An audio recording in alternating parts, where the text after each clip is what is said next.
السلام عليكم ورحمة الله وبركاته، وحياكم الله متابعينا الأعزاء في الفيديو الجديد الذي سنتكلم فيه عن تفاصيل كثيرة ومهمة لمسلسل ممر آمن بديل مسلسل العالية الذي قد تم الانتهاء من تصويره.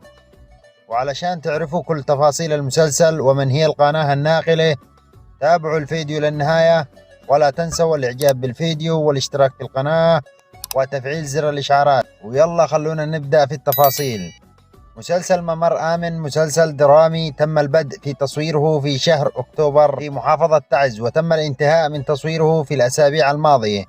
والمسلسل درامي بديلا لمسلسل العالية، ويضم المسلسل ألمع نجوم الدراما اليمنية وأيضا نجوم مسلسل العالية.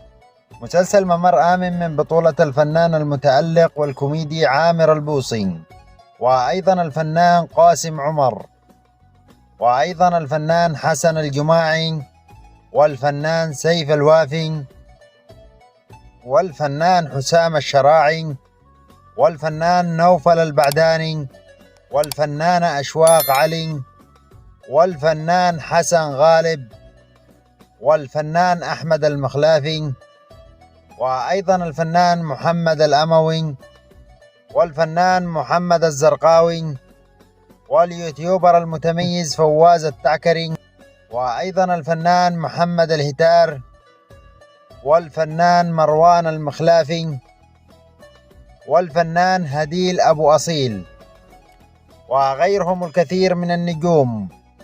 والمسلسل من إخراج المخرج ياسر الظاهري، ومن إنتاج الجند ميديا للإنتاج الفني.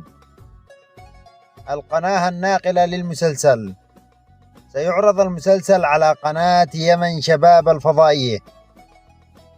وإليكم بعض الصور من كواليس تصوير المسلسل.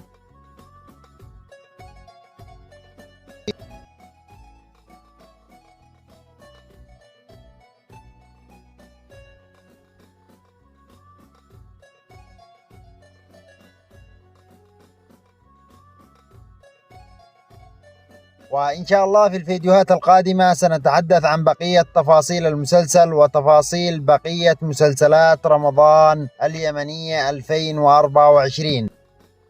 فلا تنسوا الإعجاب بالفيديو والاشتراك في القناة، وأيضا تفعيل زر الإشعارات ليصلكم كل جديد. وألقاكم في الفيديو القادم على خير إن شاء الله.